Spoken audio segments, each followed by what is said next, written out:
Bonjour à tous, je suis Madame Bargamarie Claire Israël, je suis de nationalité camerounaise, je travaille au ministère des Enseignements secondaires comme inspecteur national, pédagogie nationale.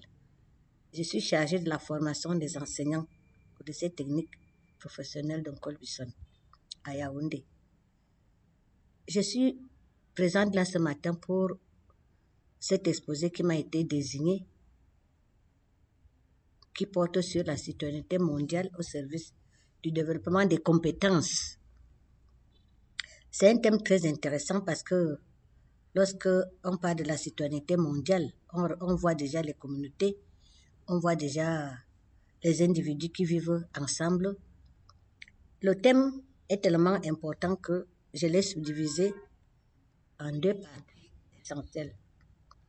La première partie porte maintenant sur la définition des concepts. On ne saurait aller dans le vif du sujet si on ne comprend pas les concepts. Le premier concept retenu ici, c'est la citoyenneté mondiale. Le deuxième, c'est le développement des compétences.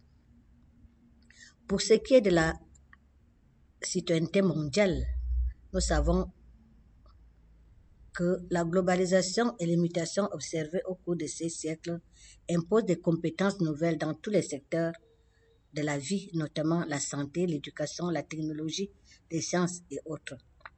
Grâce donc au développement des valeurs humaines, que ces compétences peuvent produire des effets. Dès lors, la citoyenneté mondiale est considérée comme un cadre de référence sur lequel les pays doivent s'adosser. En quoi la citoyenneté mondiale est considérée comme un défi et un levier au développement, au service du développement des compétences? Lorsqu'on voit vraiment dans le fond, c'est le fait d'appartenir à une communauté et d'accepter ses devoirs. C'est dit que, par exemple, je ne suis pas seule. Je ne vis pas seule. J'ai des droits, mais des responsabilités envers les autres.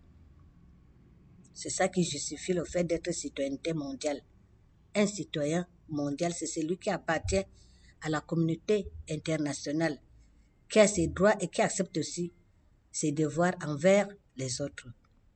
Exemple, dans ma communauté, je tiens compte des us et coutumes de ma communauté et je les respecte en fonction des autres.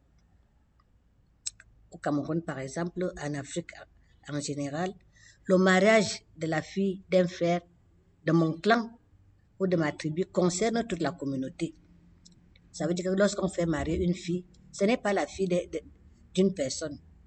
Cette fille appartient à une communauté. Donc tout le monde est impliqué à ce mariage. La citoyenneté mondiale nous fait retenir trois éléments essentiels qui sont la conscience, la responsabilité et la solidarité. La confiance fait partie des éléments qui engagent une personne à tenir compte des lois et des opinions des autres. Quant à la responsabilité qui engage tous les citoyens pour un but commun, aujourd'hui, on constate qu'aucun pays, même les plus riches, ne peut se battre seul contre la pauvreté ou la pandémie. Nous prenons le cas d'hier de la pandémie à COVID-19. La solidarité est le vecteur de la paix, de la cohésion sociale. Sans la paix, on ne peut pas parler de la citoyenneté, on ne peut pas parler de la responsabilité, on ne peut pas parler de la conscience. Exemple, la photo de la Terre peut être vue de l'espace ou des mains de couleurs différentes. Si un enfant meurt de faim en Éthiopie ou il est non scolarisé à Bogo au Cameroun, le Cameroun ne peut pas dormir. L'Éthiopie ne peut pas dormir. Nous devons tous agir ensemble parce qu'il s'agit ici de la citoyenneté mondiale. D'où le slogan « Un enfant du monde, tenons-nous par la main ». Quant au développement des compétences, il s'agit ici de la transformation de ce que chaque individu connaît, la mobilisation des ressources, c'est-à-dire les savoirs, savoir-faire et savoir-être pour résoudre un problème ou des problèmes, donc le savoir-agir. C'est un processus d'apprentissage des pratiques standards qui passe par des curricula, des programmes de formation.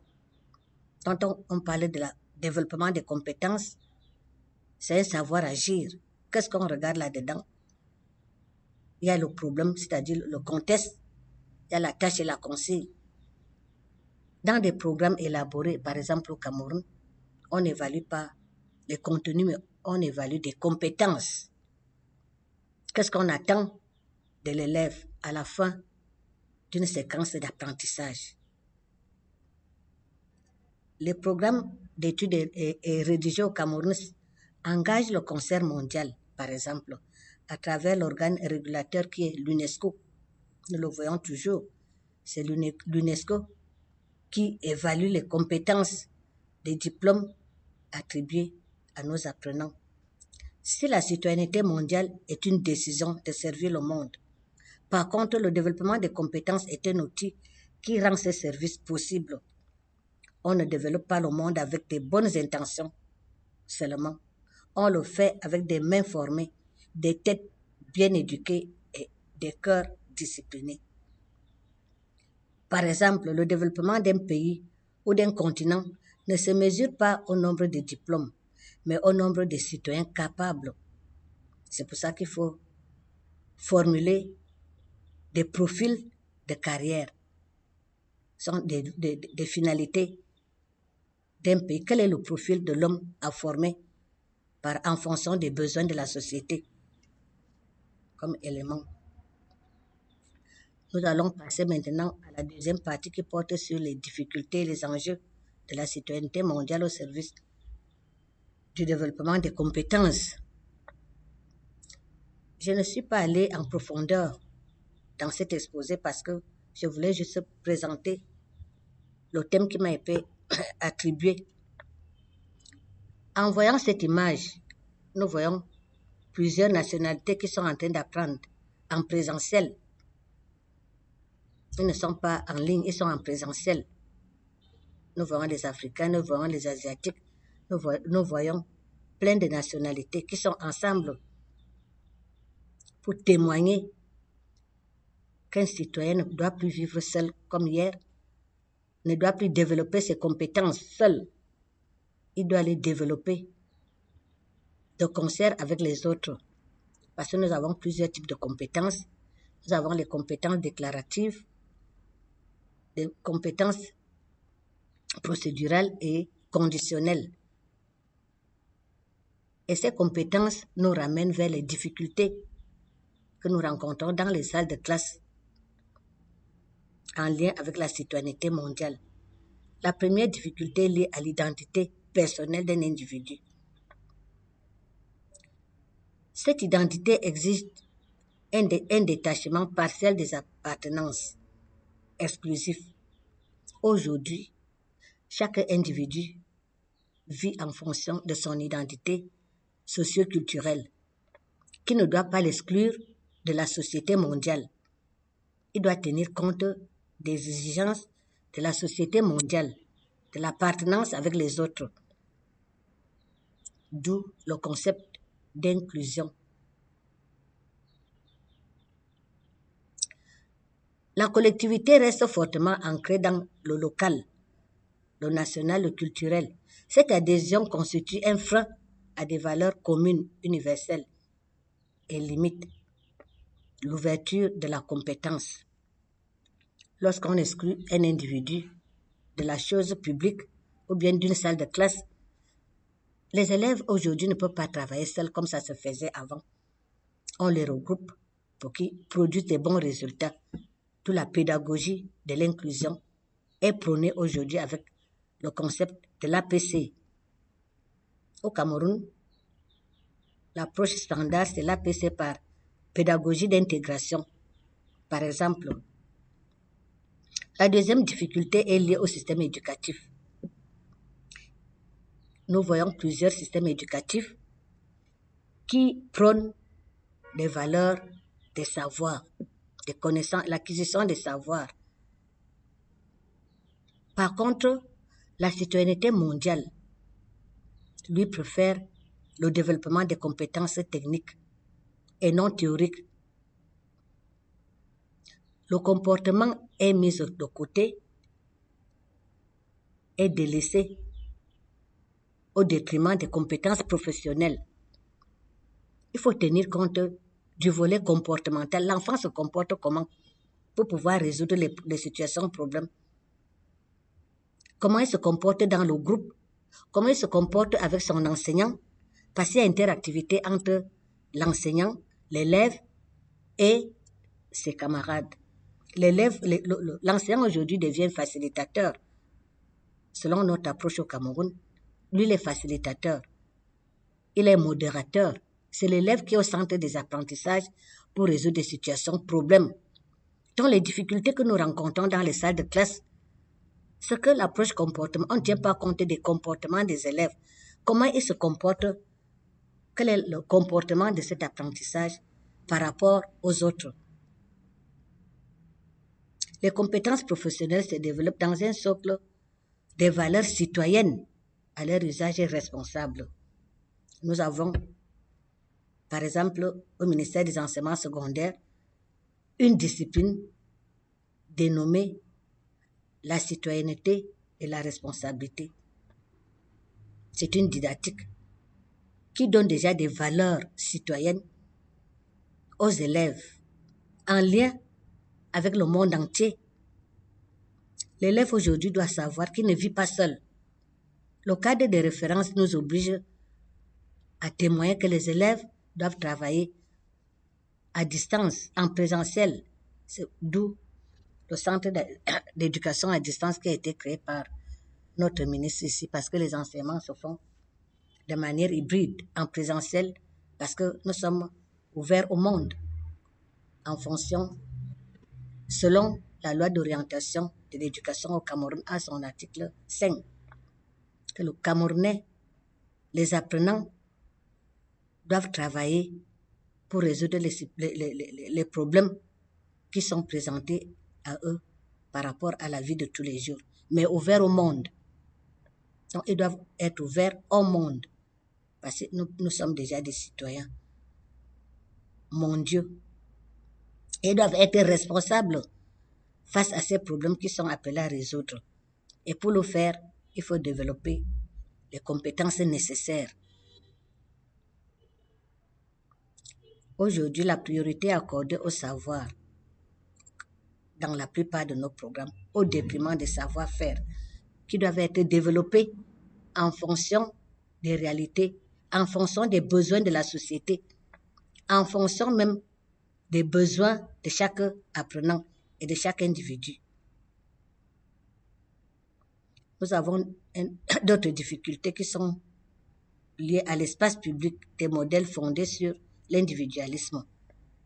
La réussite matérielle immédiate et le non-respect des règles sont valorisés et entrent en contradiction avec des principes de la citoyenneté mondiale tels que l'honnêteté, la solidarité, le respect. Quand on parle de l'honnêteté, un citoyen qui est honnête fait partie de la citoyenneté parce que l'honnêteté est un élément clé pour pouvoir réussir dans la vie. La solidarité mondiale et le respect des autres. Pour ainsi dire, nous allons entrer dans les enjeux de la citoyenneté mondiale et le développement des compétences. Nous avons le premier enjeu, qui est la pertinence. La pertinence nous amène vers l'orientation de la compétence vers l'intérêt général. On ne résout pas les problèmes en fonction de l'intérêt individuel, mais l'intérêt général. Elle donne un sens éthique à la compétence, cette pertinence, c'est-à-dire la finalité de l'action, l'orientation, la mobilisation des ressources vers la résolution des problèmes collectifs et non individuels inclusifs. Le deuxième enjeu porte sur la durabilité. Voici cette image qui nous montre les enfants qui se tiennent ensemble par la main. C'est plusieurs nationalités du monde qui sont représentées ici. Vous n'avez qu'à analyser cette image. À la découverte de cette image, nous comprendrons qu'il y a la solidarité individuelle et la solidarité collective qui prime, parce qu'ils se tiennent maintenant par la main pour dire que nous sommes solidaires, nous sommes unis, nous sommes ensemble. Donc c'est l'intérêt général. La durabilité comme deuxième enjeu. La durabilité garantit la pertinence de la compétence. Pour que la compétence puisse être valide et fiable, elle doit être durable dans le temps et dans l'espace. Ça veut dire que les valeurs citoyennes telles que la discipline, la responsabilité et la patience constituent des qualités transversales. Elles assurent l'entretien, l'actualisation et la transmission de la compétence dans le temps. C'est ce que je viens de dire. Pour qu'il y ait durabilité, il faut que la compétence résolve les problèmes qui sont pertinents, les problèmes qui sont durables et qui peuvent changer une société, qui peuvent changer des milieux de vie, qui peuvent changer les mentalités, qui peuvent changer les comportements des élèves dans les salles de classe. Lorsqu'une compétence n'est pas durable, elle est lettre morte. Elle ne sert à rien. Donc la citoyenneté transforme la compétence en capital durable. C'est grâce à la citoyenneté qui transforme la compétence en capital durable. Le troisième enjeu est l'universalité, qui favorise la coopération et l'indépendance. Le monde coopère aujourd'hui. Les pays coopèrent parce qu'il y a cassé des barrières. Nous sommes dans la globalisation, dont le monde est coopératif. C'est la coopération internationale. Et chaque pays dépend de l'autre. Aucun pays ne peut agir seul. Lorsque nous sommes on prend l'exemple des salles de classe, c'est la coopération entre la communauté éducative et les enseignants, la communauté éducative et les apprenants. Et ces apprenants sont interdépendants entre eux, entre pairs, avec les enseignants, avec le matériel didactique, avec la communauté, d'où on parle de la pédagogie inversée. Les enfants aujourd'hui ne peuvent plus travailler seuls. Ils coopèrent, ils interagissent et ils collaborent. D'où les enjeux d'universalité trouvent leur compte dans cet exposé et promettent le respect de la diversité et la culture du dialogue. Il faut dialoguer au sein d'une communauté, il faut dialoguer au sein d'une salle de classe, il faut dialoguer dans le quartier, il faut dialoguer dans la famille, il faut dialoguer afin d'être cohérent, afin d'être coopératif, afin de résoudre des problèmes qui se présentent au quotidien. Cette coopération, cette diversité culturelle, ce dialogue crée des conditions communes de compétences au-delà des différences. Elle rend possible la coopération et renforce l'idée d'interdépendance des acteurs. Rien qu'à voir cette image, tout s'explique à partir de cette image. Ces enfants,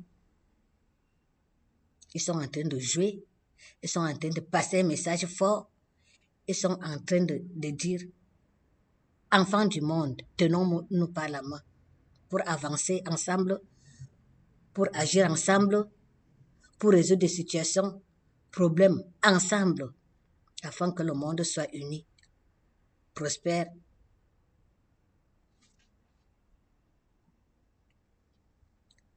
J'ai pris ici un exemple de cet histogramme pour justifier tout ce que je viens de dire. Vous voyez les citoyens du monde, l'impact de la citoyenneté mondiale sur l'éducation et la durabilité. Cette étude a été menée au Cameroun pendant 4 ans, de 2019 à 2025. Voici les compétences et voici les compétences développées qui ont été développés. Et voici des années. Vous voyez que en 2021-2019, on était à 45% de développement des compétences. Ces compétences ont évolué par rapport à l'employabilité et à l'entrepreneuriat. En 2025 maintenant, nous sommes passés à 63%. Ça veut dire que au Cameroun, le socle commun de compétences qui a été élaboré par le service de la primature prend l'enfant de la maternelle jusqu'à l'université. Et les compétences qui sont introduites dans les curricula sont issues de ce socle de compétences qui justifie le profil de l'homme à former dans les finalités de notre système éducatif au Cameroun. Quel est le profil? Qu'est-ce qu'on attend des élèves? Qu'est-ce qu'on attend de la société? Est-ce que l'enfant est encore formé comme avant? Est-ce qu'on tient compte de son rythme d'apprentissage? Est-ce qu'on tient compte des spécificités de chaque apprenant? Est-ce qu'on tient compte des réalités locales? Est-ce qu'on tient compte des réalités même de l'arrière-pays? Est-ce que le système éducatif est fait de la même façon en ville et en zone rurale? Non. Mais c'est les mêmes compétences qui sont développées. Puisque on n'évalue pas les contenus, ce sont des compétences. Vous voyez donc au Cameroun, actuellement, nous sommes en 2025. Nous sommes passés de 45% à 63% avec le développement des compétences inclusives, non exclusives. Ça veut dire que tout le monde, quelle que soit la taille d'un individu, quelle que soit son origine, quelle que soit sa place sociale, quelle que soit sa classe sociale, sa place sociale, quel que soit son niveau de développement, tout le monde est pris en compte dans nos curricula et en fonction des zones agroécologiques dans le développement de nos curricula au Cameroun et en fonction des réalités du monde parce que nos programmes sont dynamiques, sont ouverts au monde. Donc, chaque citoyen est à part entière un citoyen individuel et un citoyen mondial parce qu'il appartient au monde entier. Il n'est pas exclu de voir des Asiatiques qui viennent se marier au Cameroun, des Camerounais qui se marient en Roumanie, des Camerounais qui se marient en Angleterre, ainsi de suite. Donc le monde est ouvert. Il n'y a plus de barrières. Comme conclusion de cet exposé, nous pouvons dire que la citoyenneté mondiale se heurte à des difficultés liées à l'identité, au système éducatif et au modèle de référence. Le modèle de référence de citoyenneté. Parce que chaque pays définit le profil de l'homme à former en fonction des besoins de sa société et en fonction des besoins du monde actuel. Toutefois, elle représente un enjeu majeur en conférant du sens de la durabilité et d'une dimension universelle aux compétences. Je continue de dire que les compétences ne peuvent pas être éparses, elles doivent être durables, elles doivent avoir une dimension universelle, tenir compte des réalités du monde, tenir compte des spécificités de chaque pays, tenir compte du profil de l'homme à former, tenir compte des besoins de la société mondiale pour que ces compétences puissent être durables.